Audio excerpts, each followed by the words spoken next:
हमेशा हमें भी मशवरा देते थे, तो बड़ा अच्छा मशवरा, बड़ी अच्छी रहनुमाई हमेशा हमें देते थे। और हम समझते हैं कि उनकी फैमिली का भी हमारे ऊपर एक हक है। वो दुनिया से चले गए, मगर ये हमारी जिम्मेदारी बनती है कि उनकी फैमिली का लुक आफ्टर करना, उनकी फैमिली को उनकी देखभाल करना, ये हमारे फ़राइज़ में शामिल है। और मैं बतौर वज़ीर इत्तलात व नशरियात ये बात नहीं कर रहा, मैं अखलाक बाजवा के एक भाई के तौर पे ये बात कर रहा हूँ। और ये सहाफ़त का काम आसान काम नहीं होता। घंटों ड्यूटी देना सख्त मौसम में, वो पंजाब असम्बली के बाहर, कभी लोग तो अपने घरों में टीवी रिमोट से लगा के गर्मियों में ठंडे कमरों में और सर्दियों में गर्म कमरों में देखते हैं, तो कभी आके एक दिन पंजाब असम्बली के बाहर 42 डिग्री सेंटीग्रेड में या 48 डिग्री सेंटीग्रेड में गुजारें, और पता लगेगा कि ये कितना जान जोखों का काम है। कि जब बीपर का भी प्रेशर होता है, दफ्तर से भी कॉल आ रही होती है कि ये स्टोरी फाइल नहीं हुई, फलां वाक़या हो गया, वो अभी तक रिपोर्ट नहीं हुआ। तो देखें, घर बार से बाहर सख्त मौसम में ये ड्यूटी सर अंजाम देना, ये भी मैं समझता हूँ ये खल्क़े खुदा की खिदमत है।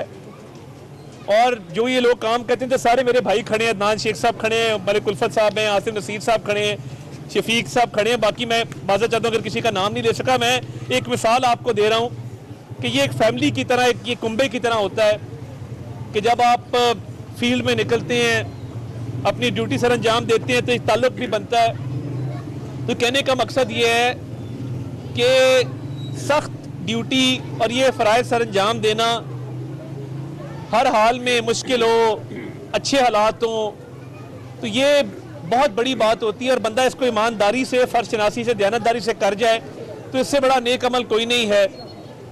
तो मैं आज अखलाक बाजवा साहब के हवाले से ये कहूँगा कि मलिक अहमद खान साहब, स्पीकर पंजाब असम्बली ने ऑलरेडी उनके एक बेटे की नौकरी के हवाले से ऐलान किया है।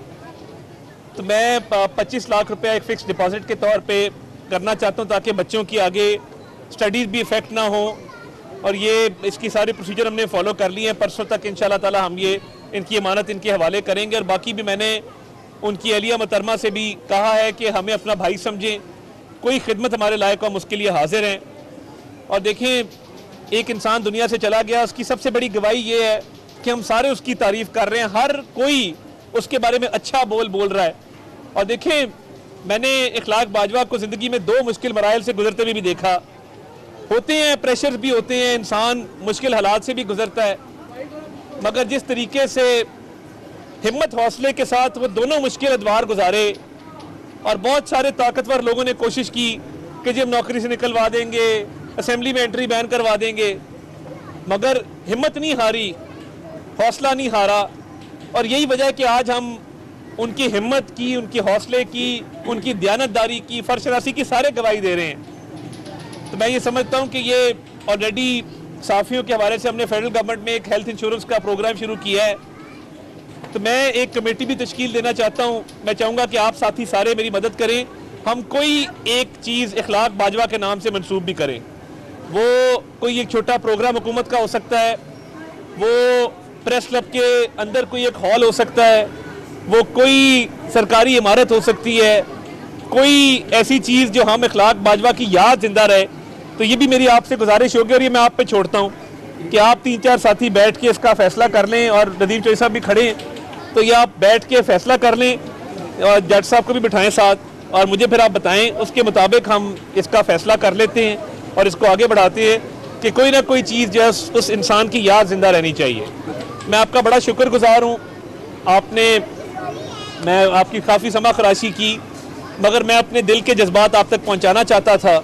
और मैं चाहता था कि एक इंसान जो दूसरों की मदद करता था, अब वो दुनिया में नहीं रहा, तो ये अब हमारी जिम्मेदारी है कि हम उसके ख़ानदान की मदद करें। बहुत बहुत शुक्रिया। आज एक बड़ा अहम मुशावरती इजलास हुआ है और पब्लिक को रिलीफ देने के लिए बड़े फैसले हुए हैं, तो सर लोगों को तफसील बताएं कि खासकर देखिए, मैं आज चाहता था कि अखलाक बाजवा के अलावा कोई बात ना हो। प्रेस रिलीज आ गई भी है, अखलाक बाजवा के हवाले से कोई बात करनी है तो मैं उसके लिए हाजिर हूँ। ये बताइएगा कि सहाफ़ी के दुनिया से जाने के बाद ही हुकूमतें उनके लिए सब कुछ करेंगे। हमारे field reporters, DNG staff reporters इंतहाई मुश्किलात में हैं, तनख्वाहें वैसी नहीं है, इस हवाले से भी कोई उनकी ज़िंदगी में भी कुछ ऐसा किया जाएगा? मैंने अभी जब PBA से मीटिंग की, APNS से मीटिंग की, उनसे एक ही गुजारिश की, हमने उनके पिछले वाजिबात अदा किए, 1.6 अरब रुपया एक अदा किया।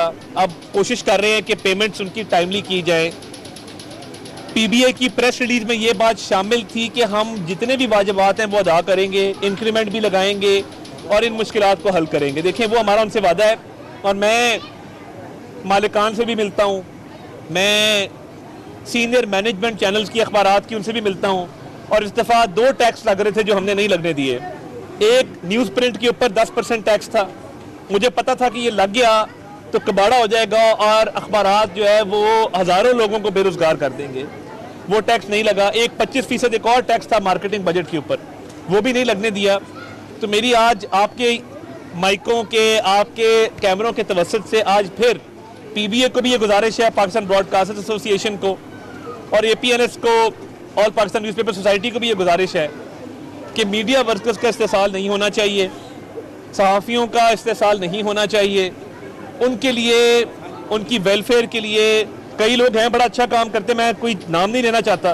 कल भी मैं एक चैनल गया हुआ था, मैं देख के हैरान था कि वो उन्होंने अपने एम्प्लॉयज़ के लिए अच्छी स्कीमें रखी हुई हैं। तो ये देखें, ये हमारा भी इतना फ़र्ज़ है जितना चैनल्स का फ़र्ज़ है। उसमें मैंने जो हेल्थ इंश्योरेंस शुरू की है इसीलिए की है कि किसी को कोई मुश्किल पेश ना आए, तो इस पे मिलजुल के काम करेंगे। और मैं हर मीटिंग, मेरी जब भी मीटिंग होती है सीनियर मैनेजमेंट मालिकान के साथ, मैं एक ही बात करता हूँ बाकी एजेंडे के अलावा कि यार आप अपने रिपोर्टर्स का और अपने मीडिया वर्कर्स का ख्याल करें। तो ITNE जो हमारा ट्रिब्यूनल है उसका इतलाक सिर्फ न्यूज़पेपर्स तक होता है, तो उसका इतलाक बाकी जगह भी होना चाहिए। उस हवाले से भी बातचीत चल रही है। तो ये एक ऐसा टॉपिक है जिस पे ऑलरेडी मैं समझता हूँ कि मुझे काम करना है और मैं कर रहा हूँ इस पर। पिछले की तनख्वाह जो मुकर्रर की है, आपने इसका सर्वे करवाया कि मीडिया मालिकान उससे भी कम दे रहे हैं? देखिए, जो 37,000, आप बड़ी अच्छी बात है, जो 37,000 मिनिमम वेज तय की गई है, मैंने इस हवाले से भी बात की कि ये देखें, ये लाजिम है कि उसको फॉलो किया जाए क्योंकि ये मिनिमम स्टैंडर्ड है, ये मिनिमम वेज है। 37,000 से नीचे तनख्वाह नहीं होनी चाहिए। तो इस पे भी इंशाल्लाह ताला कोशिश होगी कि इसको इम्प्लीमेंट किया जाए। पिछली हुकूमत थी पाकिस्तान मुस्लिम लीग नून की, उसमें मरियम और वो शुरू हो गई है जी। इस साल कोशिश होगी कि 10,000 साफ़ी उससे मुस्तफ़ीद हों और वो PIO साहब ने एक मीटिंग भी इस पर की है। इंश्योरेंस प्रीमियम हम पे कर चुके हुए हैं। इस साल आप देखेंगे कि वो हेल्थ इंश्योरेंस का बाकायदा लोगों को फ़ायदा होगा। देखें, कोई भी साफ़ी जो ये साबित कर सके वो साफ़ी है, उसको वो कवर्ड होगा। कि पंजाब मोहसिन नकवी जब वज़ीर आला पंजाब थे निगरान के, उस वक्त उन्होंने एक सोसाइटी का ऐलान किया था कि हम सहाफ़ियों को, कैमरामैन को देंगे प्लॉट। लेकिन अभी तक सूरत ये है कि अभी पंजाब गवर्नमेंट ने कमेटी पे कमेटी बन रही है, लेकिन कोई हतमी शक्ल जो है सामने नहीं आ रही है। तमाम रिपोर्टर्स, कैमरामैन जो है वो इंतजार करेंगे कब उनको प्लॉट्स मिलेंगे, कब उनका सिलसिला शुरू होगा। तो मैं मोहसिन साहब से बात करता हूँ इस पर और बात करके बताऊंगा उनके जहन में क्या था और उसके अमल दरामद के लिए देखते हैं, जो हो सका फिर मैं बात करूंगा पंजाब गवर्नमेंट से। डॉक्टर साहब, इसी को आगे बढ़ाते हुए सर, जो मरियम औरंगजेब साहिबा थी पिछले टर्न्योर में, उन्होंने एक डाटा जो है वो सारा इकट्ठा किया था इंश्योरेंस के लिए, लाइफ इंश्योरेंस के लिए, उस पर इम्प्लीमेंट नहीं हुआ। दूसरा, लाहौर प्रेस क्लब की ग्रांट जो है सर वो रुकी, उसके हवाले से जो है वो पंजाब हुकूमत ने पैसे तो रखे लेकिन अभी तक नहीं। मैं अज़मा बुखारी साहिबा को रिक्वेस्ट करूँगा कि वो ग्रांट के हवाले से करें। और जो हेल्थ इंश्योरेंस है वो तो शुरू हो गई है। लाइफ इंश्योरेंस के हवाले से देखें, इसके लिए ना मेरा ख्याल है कि PBA के साथ APNS के साथ बैठ के हम एक पॉलिसी बना लें कि लाइफ इंश्योरेंस ना भी हो, हमारे साथ शेयरिंग कर लें। आधे पैसे हुकूमत अदा कर दे, आधे इदारा अदा कर दे। कोई सहाफ़ी ड्यूरिंग सर्विस फौत होता है तो उसकी फिर कफालत के लिए इस तरह का ऐलान आके ना करना पड़े, उसका ऑलरेडी सिस्टम मौजूद हो, पता हो कि जी इतने % प्रीमियम चैनल ने देना है या अखबार ने देना है, इतने % प्रीमियम जो गवर्नमेंट ने देना है। तो ये हेल्थ इंश्योरेंस के अंदर अगर चैनल्स पार्टनर बनना चाहते हैं, फबिया 100 बिस्मिल्लाह, हम तैयार हैं इसके लिए।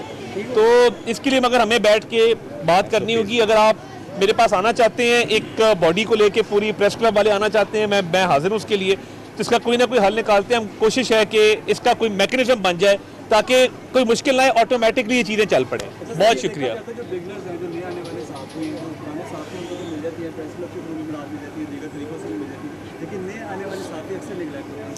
देखिए, मैं समझता हूँ नए आने वाले सहाफ़ियों के लिए भी एक तो सबसे बड़ी मुश्किल ये है कि आजकल जिसके पास फ़ोन है वो गली में निकलता है, पप्पू बबलू को इकट्ठा करता है और वो कहता है जी आज नाजरीन मैं आपको बताने जा रहा हूँ। भाई आप नाजरीन कौन से, आप कौन हो भाई, कहाँ से आए हो, आपको कौन जानता है। वो झूठा सच्चा एक वीलॉगर बन के, यूट्यूबर बन के, मतलब यहाँ पे लोगों ने आरिफ निज़ामी से ट्रेनिंग ली हुई है, यहाँ पे लोगों ने मजीद निज़ामी से ट्रेनिंग ली हुई है। मीर शकील के ट्रेन लोग आपको फील्ड के अंदर मिलेंगे जिन्होंने दहाइयाँ गुजारी हैं इदारों के अंदर, और इधर बबलू साहब घर से निकलते हैं, नया आईफोन खरीदते हैं और शुरू हो जाते हैं। तो कोई कंटेंट कंट्रोल नहीं है, मैं उससे रहा रहा हूँ, कोई कंटेंट कंट्रोल नहीं है, कोई एडिटोरियल कंट्रोल नहीं है, कोई पता नहीं है कि हम क्या बात कर रहे हैं, किस ऑडियंस के सामने कर रहे हैं, उसका मकसद क्या है। देखिए ये रेगुलेशन करना पड़ेगी। मैं बात करूंगा तो फिर एक महाज खड़ा हो जाएगा कि जी कदगन लगने लगी है आज़ादी इजहार राय के ऊपर।